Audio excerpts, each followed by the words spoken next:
Hi everyone, welcome back to Sirisho channel. So ಇವತ್ತಿನ ಬ್ಲಾಗಲ್ಲಿ natural pain ಬಾಬಾನ ಹೇಗೆ ಮಾಡೋದು ಮನೇಲಿ ಅಂಥೇಳಿ ಹೇಳ್ತಾ ಇದ್ದೀನಿ.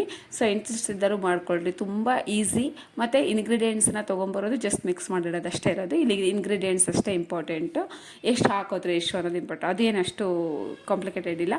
ಸೊ ಸಣ್ಣ ಮಕ್ಕಳಿಗೆ ನೀವು ಹೊರಗಿನ ತಂದು ಹಚ್ಚೋಕ್ಕಿಂತ ನೆಗಡಿ ಶೀತ ಕಫ ಆದಾಗ ಜಸ್ಟ್ ಇನ್ನು ಬಟ್ಟೆಗೆ ಹಚ್ಚಿ ಸೈಡಿಗೆ ಇಡ್ಬೋದು. ಸಣ್ಣ ಮಕ್ಕಳಿಗಾದ್ರೂ ಅಷ್ಟೇ ಕೈ ರಬ್ ಮಾಡಿ ಸ್ವಲ್ಪ ಮೂಗಿ ಹತ್ರ ಇರುತ್ತೆ, ಬಟ್ಟೆ ಹತ್ರ. ದೊಡ್ಡ ಮಕ್ಕಳಿಗಾದರೂ ಸ್ವಲ್ಪ ಬಟ್ಟೆಗೆ ಹಚ್ಚಿಟ್ಬಿಟ್ರೆ ಸಾಕು, ಆ ಸ್ಮೆಲ್ಗೆ ಅವರಿಗೆ ಇದಾಗುತ್ತೆ.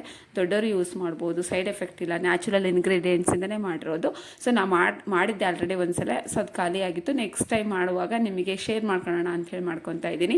ಇಲ್ಲಿ ನಿಮಗೆ ಬೇಕಾಗಿರೋದು 3 ಇಂಗ್ರೀಡಿಯೆಂಟ್ಸು. ಅದನ್ನು ಸ್ಟೋರ್ ಮಾಡ್ಕೊಳ್ಳೋಕ್ಕೆ ಒಂದು ಗ್ಲಾಸಿಂದು ಜಾರ್ ಬೇಕು. ಗ್ಲಾಸಿಂದ ಆದರೆ ಚೆನ್ನಾಗಿ, ಪ್ಲಾಸ್ಟಿಕ್ಕಿಂದ ಗ್ಲಾಸು ಚೆನ್ನಾಗಿ ಅಂಥೇಳಿ ಈ ಕಡೆ ಗ್ಲಾಸಿನ ಜಾರ್ ಇಟ್ಕೊಂಡಿದ್ದೀನಿ. ನೆಕ್ಸ್ಟು ಇದರಲ್ಲಿ 2 ಕ್ರಿಸ್ಟಲ್ಸ್ ಇದೆ ತಟ್ಟಿಯಲ್ಲಿ. ಒಂದು ಥೈಮಲ್ ಕ್ರಿಸ್ಟಲ್, ಇನ್ನೊಂದು ಯಾವುದೋ ಥೈಮೋಲ್ ಕ್ರಿಸ್ಟಲ್, ಇನ್ನೊಂದು ಯಾವುದಪ್ಪ ಅಂದರೆ ಮಿಂಟ್ ಕ್ರಿಸ್ಟಲ್ಲು. ಥೈಮೋಲ್ ಅಂದರೆ ಅಜ್ವಾನದ ಎಕ್ಸ್ಟ್ರಾಕ್ಟ್ ತೆಗೆದಿರ್ತಾರಲ್ಲ ಅದು. ಇನ್ನೊಂದು ಮಿಂಟ್ ಕ್ರಿಸ್ಟಲ್ ಅಂದರೆ ನಿಮಗೆ ಆಲ್ರೆಡಿ ಗೊತ್ತಿದೆ, ಪುದೀನ ಅದು ಕ್ರಿಸ್ಟಲ್ಸು. ಈ ಕಡೆ ಸಣ್ಣ ಡಬ್ಬಿ ಒಳಗೆ ಏನಿದೆ ಅಂತ ಪಚ್ಕರ್ಪೂರ. ಈ 3 ಇಂಗ್ರೀಡಿಯೆಂಟ್ಸನ್ನು ಸಮ ಪ್ರಮಾಣದಲ್ಲಿ ತೊಗೊಳ್ರಿ.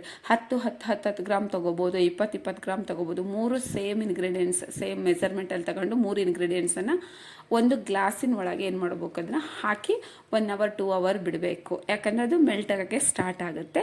ಸೊ ಎಷ್ಟು 3 ಸಮ ಪ್ರಮಾಣದಲ್ಲಿ ತೊಗೊಂಡಿದ್ದೀನಿ. ಅದು ತುಂಬ ಸ್ಟ್ರಾಂಗ್ ಇರುತ್ತೆ. ಮಕ್ಕಳಿಗೆ ಡೈರೆಕ್ಟಾಗಿ ಹಚ್ಚಬೇಡಿ, ಅಂದರೆ ಬಟ್ಟೆಗೆ ಕೈಗೆ ರಬ್ ಮಾಡಿ ಹಿಂಗೆ ಹಿಡಿದು ಸಾಕು. ನಾವಾದರೂ ಯೂಸ್ ಮಾಡ್ಕೋಬೋದು. ರಿಸಲ್ಟ್ ತುಂಬ ಚೆನ್ನಾಗಿದೆ. ಹೊರಗಿಂದ ತಂದು ಹಚ್ಚೋಕ್ಕಿಂತ ಇದು ಚೆನ್ನಾಗಿದೆ, ಸೈಡ್ ಎಫೆಕ್ಟ್ಸ್ ಏನೂ ಇರೋದಿಲ್ಲ. ಅದನ್ನು ಮಾಡೋದು ತುಂಬ ಈಸಿ ಅಂತ ಹೇಳಿದೆ ನಿಮಗೆ. ಇದೆಲ್ಲಿ ಸಿಗುತ್ತೆ ಅಂದರೆ ಅಮೆಝಾನ್ ಒಳಗೂ ಸಿಗುತ್ತೆ, ಇಲ್ಲಾಂದರೆ ನಿಮ್ಮ ಗ್ರಂಥಿಗೆ ಅಂಗಡಿಯಲ್ಲಾದರೂ ಸಿಗುತ್ತೆ. ದಾವಣಗೆರೆಯಲ್ಲಿ ಸರೌಂಡಿಂಗ್ಸ್ ಇರೋರು ಅಮರಾವತಿ ಹಲಪನಂಗಡಿಗಂತೂ ಸಿಗುತ್ತೆ.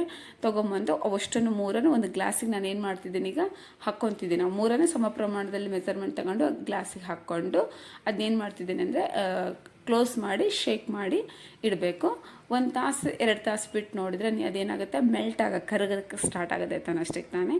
ಸೊ ಅದನ್ನೇ ಯೂಸ್ ಮಾಡ್ಕೋಬೋದು. ತುಂಬ ಈಸಿ ಮಾಡೋದು. ತಂದು ಒಂದ್ಸಲ ಮಿಕ್ಸ್ ಮಾಡಿ ಇಟ್ಕೊಂಡ್ರೆ ರೆಗ್ಯುಲರ್ ಮನೇಲಿ ಯೂಸ್ ಮಾಡ್ಬೋದು. ವಯಸ್ಸಾಗಿದ್ದಾರೆ ಇದ್ದರೆ, ತೆಲ್ಲುವು ತುಂಬ ಬರೋರಿಗಿದ್ದರೆ, ಕಾಲು ಪೇನ್ ಇದ್ದರೆ ಸ್ವಲ್ಪ ಹಚ್ಕೋಬೋದು. ವಿಕ್ಸ್ ಅಮೃತ ಬದಲು ಇನ್ಸ್ಟೆಂಟ್ ಚೆನ್ನಾಗಿರುತ್ತೆ. Thank you for watching my video. Thank you for supporting me. Keep supporting me. First time ಯಾರು ನನ್ನ ವಿಡಿಯೋ ನೋಡ್ತಿದ್ದೀರಾ, ಪ್ಲೀಸ್ ಸಬ್ಸ್ಕ್ರೈಬ್ ಮಾಡಿ, ಕಮೆಂಟ್ ಮಾಡಿ, ಮತ್ತು ಲೈಕ್ ಕೊಡಿ.